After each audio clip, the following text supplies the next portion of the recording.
Well, hello all. Game Methuselah. Hope you're all doing well. Before I start the video, I want to give a quick shout out and a little recommendation. First, thank you to Will at Beholder Pie, who sent me this information. He found this map by Marvelous Maps called its Folklore and Superstition Map of Great Britain. And it's really, really interesting. The thing I really liked about it, and I think the reason he sent it to me, is it has all kinds of things about Albion, ancient England and the fairy folk and the giants and all the monsters and all the creatures that live there and where they were. So it's one of these things that you could actually take the map and travel in Great Britain and find all these mythical, magical places that are often mentioned in role-playing games. And if you've heard about my Albion game, things I've utilized from the history books that I've dug through, plus other games like the game Albion, which I took a lot of the great inspiration from. I don't know this company, and I'm not going to really unfold this monstrous map. It's very cool. It's got like all kinds of indexes and stuff, and I'm unfolding it. I don't know why. But it's really neat. I go online at Marvelous Maps, look it up. I bought 3, and I've been poring over it. There's just such really cool information there. I thought it was fun. Today, I'm going to do a video on my usual prep up for a campaign that I ran yesterday, but a pre-post-mortem, I think that's right. The party did pretty much what you'll see I expected them to do, and it turned out really well. And I think they enjoyed it, though the battle was incredibly long. It was pretty much the entire evening, that and obviously the role-playing involved. This video is kind of maybe going to be a monster Mambo, because I used a packed hag and a pile of loath-bound goblins from 4th edition. The reason is there's a real great synergy in doing this is that you can use monsters that are less high level and still be very dramatic in the battle situation. The second thing is something I really like a lot. I do it quite often, and people have talked about it because it was sort of unusual years ago, but I think it's much more common now, and that's the fact that this is a running battle. The idea is something's happening, the party cannot stay where they're at, they may have other problems, as you'll see in the breakout, and in the fact in the prep of the video, what I anticipated seeing versus what players often will do. It's not so much a set-piece battle where you open the door and you fight the monsters and you come in and take their treasure. You don't have the option of staying around in a running battle. You've got to move. Often it's the monsters who are initiating the running battle, so they'll be fleeing away and you're having to maybe pursue them for some reason. They've kidnapped children, they've got somebody, they're afraid they're going to go get bad guys or whatever the situation is. The other thing in this was I had dire stirges. Now, the dire stirges are great there because they're great for the fear factor, because everyone knows I love stirges and I play them fairly effectively and they can be very deadly. But the thing I put the stirges in for is, as you might have heard in some of my earlier videos, they're a double-edged sword monster. If you have a monster and they're fighting the party and then stirges get involved, stirges are sort of neutral hungry. They'll attack anybody. In fact, they'll usually attack either what they think is the easiest target or the most bloody or rich in potential blood. And that's what worked out here. I thought as the battle played out, these stirges might actually benefit the party, not knowing how they were going to necessarily react, whether the synergy between the goblins, which were very mean, and the hag might be actually more than they can withstand, which it turned out it was not. But it was very interesting to see that as the battle progressed, the stirges ended up helping the party substantially more than they hindered them, which was kind of maybe expected, but it's one of those things that I always want to allow a break. I also talked about something else in it called the mysterious stranger. In a battle where I'm not necessarily sure how the outcome's going to go because there are so many variables, I often, when they're having rescue parties, have a mysterious stranger. Someone who could aid if they have to, could be something substantially more than just a non-combatant minion that, is just there to be a burden to the party and something that they have to deal with and protect to try to get out to fulfill the mission that they're doing in this case. The neat thing about this is they had multiple missions. First and foremost, they had to escape. Secondly, they had to protect some artifact that they didn't know what it was, that was given to them saying, you've got to get it out of here, because without a doubt, this is why the bad guys have come to get this relic, and you can't let it fall into their hands. So, thusly, the running battle. And it's the combinations of things with both synergy, difference of terrain, the fact that there has to be mobility, all these change the dynamic. It's also kind of old school because we used to have a lot of overland travel back in D&D 0, and I used to tell people the most dangerous thing in original Dungeons & Dragons was traveling cross country. Because in a dungeon, you were at first level or second level or third level. You really only fought the monsters that were at that level. Overland, you could run into anything. Many a party have been trashed and new adventures started because they got wiped out by titans while they traveled in the overland. So anyway, I hope you enjoy my prep video, my kind of monster Mambo video, so you can sort of see how I'm planning on this battle going, and things that you might utilize, like I do, prepared maps, things that speed up the game and make it so that you can put things on the table substantially faster and not slow down your game. Okay, here's the battle map. As you see here, basically what you have is the characters are escaping from the upper levels of the tower. They're being told to go through this underground here, and they've been given just basic directions to escape over the bridge, past the chasm, and out into a tower that will lead them into the open area that they can then regroup with their allied forces later. Now, the way it starts is the players start to feed into the place. You don't have to necessarily tell them anything, but here are the various rooms. Now, I have already put characters on the map. So you can see here, there are sort of some non-combatants already here in the battle. They're basically hiding out. They've heard that there's a fight starting. They don't want to obviously be involved, so they've run down here to try to be protected. Some of them might be servants and the like as well. But basically what you're going to have is the party needs to decide whether they're going to pick up these non-combatants and try to escort them out of the encounter. As you can see, there's more down here that come around, and as you look into the area, there's different characters here and below. Now, I always throw in something like this here too, and this is kind of my mysterious stranger. I like this in situations because when you're writing an encounter that people may not be really familiar with, and a running battle can be very, very, very complex, it's good to have a character that starts as a non-combatant, but, maybe isn't a non-combatant. He might be something more. So somehow if this thing goes awry, something weird happens, you can always, as a DM, step up, and this mysterious person can be substantially more powerful than the players are aware of. And I usually do this. I put somebody in who is not going to interfere and let the heroes do their thing. But if things go bad, or maybe just a little help is needed at the end, and usually you don't do it, and I usually always prefer not to do it. I always want the heroes to have their own experience, and I don't want to make it feel like somehow I have co-opted it by letting some NPC come in and save the day. Now, as the characters proceed on, they've gathered up the people or not. There is a nice little Dwarven Forge bridge that I recently picked up spanning this chasm here. And the basic idea is to get over the bridge, and then they will get into the other area of the underground.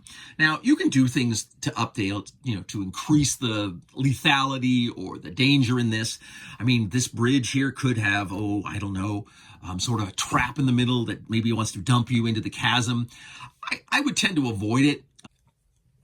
So, as the party is maybe crossing over the bridge, they're going back into another section of the underground, which has deep chasms through it and allows more potential risks. Also, this area is going to be a lair for one of my favorite monsters. And as I try to lay out the Mambo, I'll show you how that encounters. But basically, if there are bloodied characters or even NPCs with the group at this point, that will then trigger the encounter here. It's more treachery and horror that you get to add to your adventures to make things more difficult for the players, and it'll make them have to sort of make decisions constantly on what is going to be the best solution.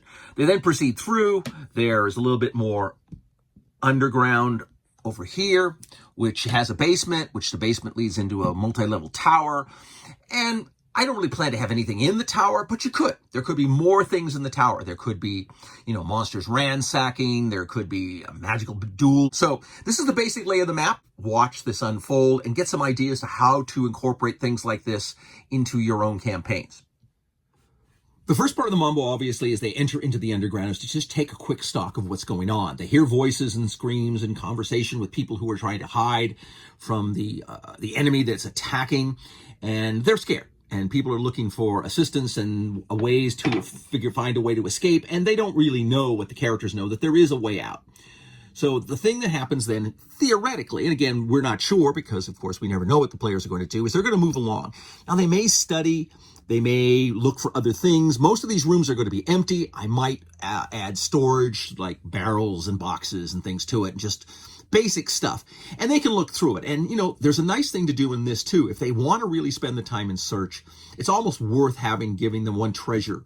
So pick one of the rooms and say that there's actually one of the treasure packets in there. So if the party searches and gets a decent roll, they find it, and then you can add that treasure to the party at that point. And if it's something they can use, great. If it's just gold and money, well, obviously that's what it is. But again, they're under a time factor because in a running battle, you have people pursuing them. And the point is the characters get down here and they start to look around. They realize they hear voices from the upper stairs and they're sending a group down to pursue them. And that's what we're going to have here. So hopefully the party moves forward, obviously, but you never know. They may decide to make a stand at some point and run a large battle. And that will be, well, interesting.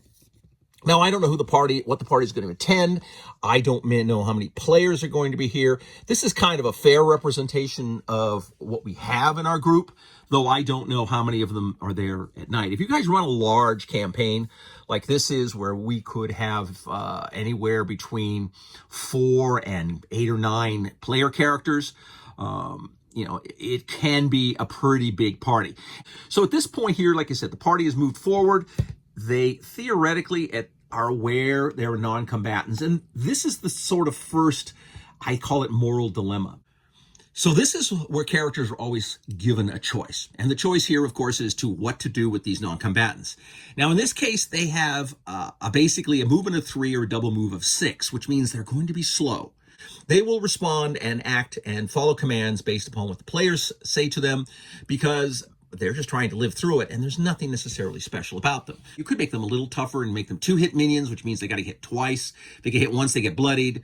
If they get hit twice, they're dead. That they're more likely to live, and you can escape with them. And sometimes players are less experienced. This is not necessarily a normal format for people. They're more used to set-piece battles. The idea of a running battle sometimes can be very dangerous. And if somebody falls while you're in a running battle, there's not always this time to sort of rally around him and pick him up and things. So it really challenges the player. So it's not necessary to actually pick monsters that are necessarily super, super tough, as much as it's going to be all the various situations, protecting the non-combatants, how to deal if one of their own people gets wounded and maybe starts to have a problem or is non-funked. I mean, all these things can happen. At this point now, they hear the noise behind them. They now realize they're being pursued. I'm hoping that they will have gotten the concept that, you know, this is a running battle. You're to escape, and you're not to let the artifact that was given to you fall into enemy hands. Since I've laid out the whole map, and so if they want to have a stand and fight type situation, they can pick their place and fight where they think it's going to be most advantageous for them. And again, I don't know where that's going to be. Now, the problem with a situation like this when you have a large battle going on is that, yes, they're only going to send an initial one group down there. And if you're able to beat them, it buys you some time. But the question is, they're going to realize quickly that something's going on, and they're going to send a larger and more powerful group. So let's assume that the party is going to move and then gather up these people to start moving forward and allowing themselves to protect them from whatever evil is following up behind them to try to kill them. The enemy now enter the underground. At this point, you make your initiative checks and you immediately go into turn rounds. What the creatures are here in the initial conflict is out of the Monster Manual 3, I have a pack hag. Is a pile of loath-bound goblins. These are goblins who have sort of swore fealty to the drow, and they're working in this case for the drow, who are working in conjunction with the Fomorians, who live in the Underdark, who are basically coming up here, figuring they've got an opportunity to take advantage of the situation and attack the Aladrin city. Now, this is a 9th level encounter, 2,400 points because there's 6 characters. 3rd level loath-bound goblins. Now, 3rd level is really, really low compared to the party. Really, normally, these would not necessarily be a substantially nasty conflict for them, but a 9th level encounter puts a lot of them, and you know, more die rolls always are risky. But the hag adds another element to it, which makes these guys much tougher. And the thing that people don't always look at, that, quantity does have a quality of its own in most melee battles. They could overwhelm the party with luck. And that's not necessarily going to happen, but it could. Now, if the party decides to fight, and let's say they put up a big fight, they maybe send on the non-combatants to basically escape while they battle these monsters within here, that's great. And that'll work fine, but then basically in, I would say, maybe a D10 turns, you basically tell them that there's another group coming. And the only difference with this secondary group is we would not have a hag in this one. What had happened now is at this point, they would be being led by a drow. And that's nasty because the drow has extra combinations with the Loathbound Goblins as well. I'm hoping it doesn't come to this, but this is basically what you're going to be seeing. It's a constant pressure on the characters coming from above, sending them down to either kill or capture you, and in some case, maybe known or unknown, they're looking for this magical item that and are trying to escape with. So this is where the battle starts. Initiative's rolled, and then we go from here. The idea of a running battle is to basically, when you have different things, is to get your charges safely away while you either fight the battle, delay the battle, or win the battle. I'm not trying to overwhelm the character. So what often I do is, in this case, is I'm fighting with creatures that in many cases are lower level or very much at level to the players. I don't throw a lot of big heavy-duty monsters at them because heavy monsters can always change a dynamic much quicker than sometimes game masters can keep up with. So I always suggest try to make the best with what you can with things that are dealable. These goblins at 3rd level are still no pushover for these characters, especially since they're going to keep coming. And that's that endless goblin feel or undead feel or any feel where you're fighting hordes. You want the players to have that sense of being somewhat overwhelmed.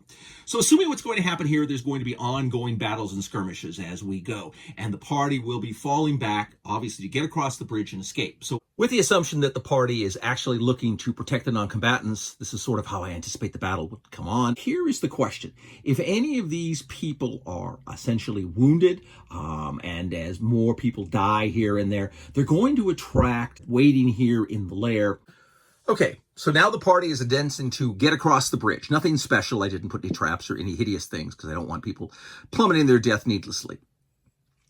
But if anybody is bloodied, and it's very likely at this point there's going to be at least somebody, and that would include any of the sort of NPCs you might have, because I'm going to make them like double meaning. These dire stirges are going to come out. Now, what I do in a situation like this when I have what is supposed to be a giant lair of something like stirges or bats or anything, is I'll put out as many as I have. But what's going to happen is only the amount of the points that are available for the encounter are actually going to engage the party and attack.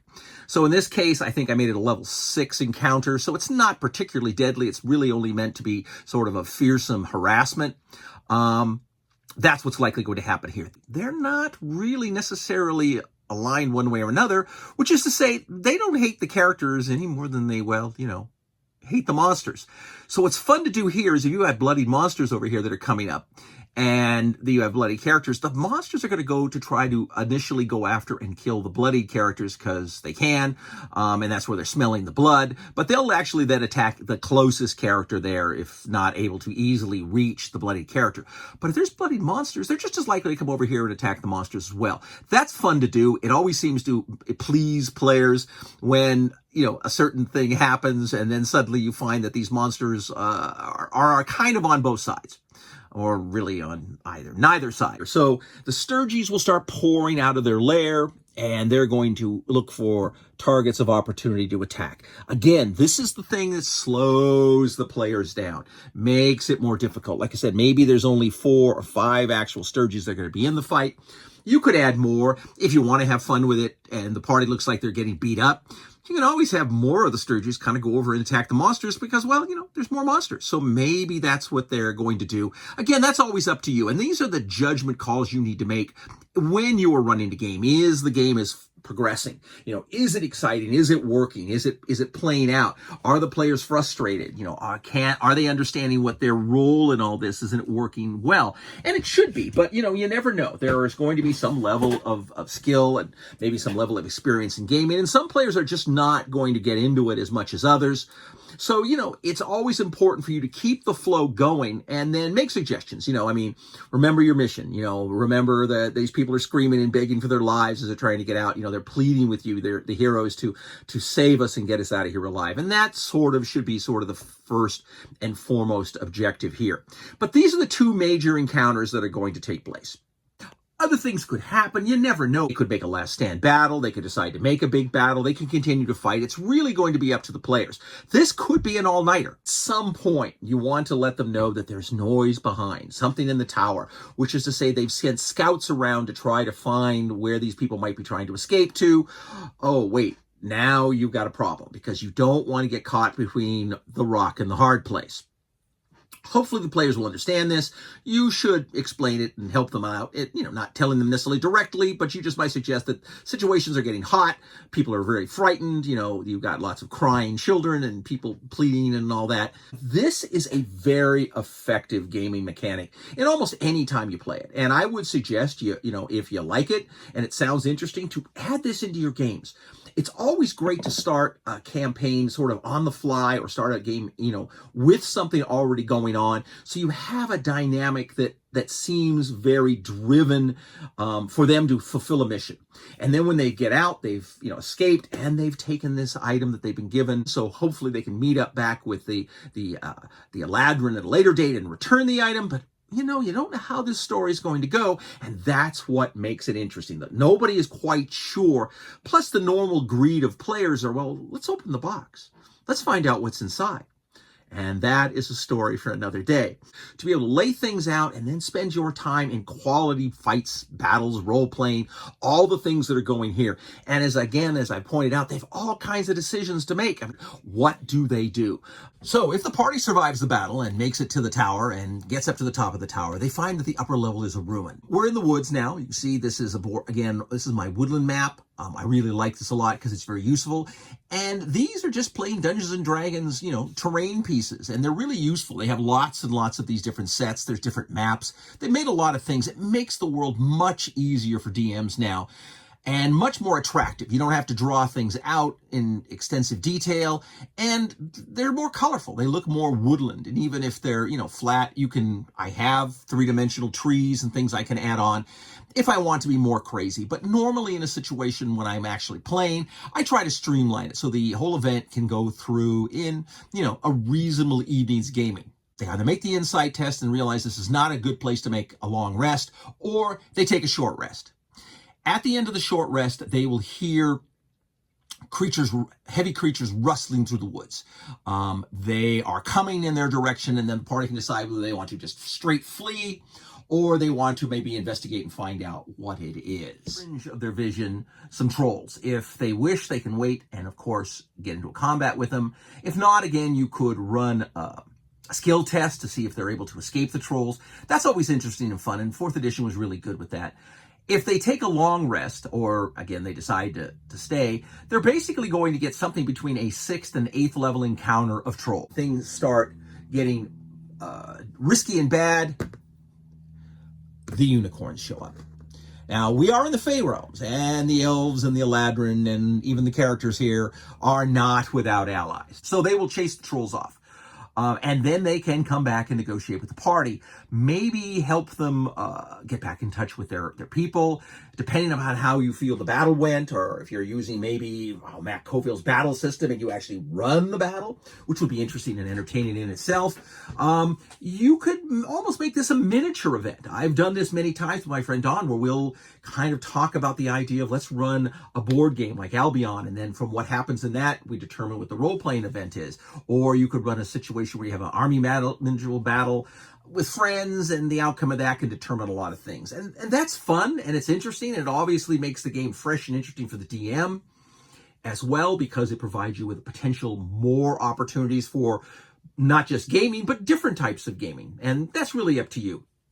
But the idea here is for players to realize that they're now in a major war, and they're not sure necessarily how they're involved, but they've got to decide how they, want to stay involved. Do they want to escape, leave the Fey realms and head back to their own world and leave them to their own devices? Or do they want to stay here and help? And that will lay the context for where your next adventures are going to go. The idea is you want the players always to be contributing and determining what the outcome of the events are going to be. And that makes it feel more realistic, and they are part of it. And they're maybe only a small part now, but of course, as you know, being the heroes of the story, they will more than likely, no matter what their choices are, end up being much larger point of the story down the road.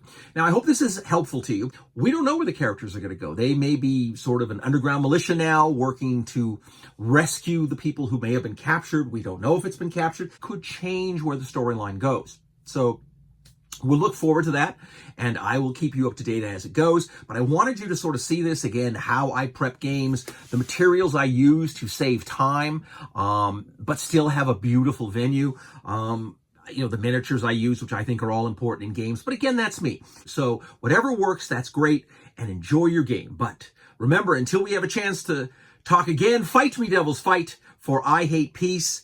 Enjoy your role-playing and get out there and do some gaming. Game on.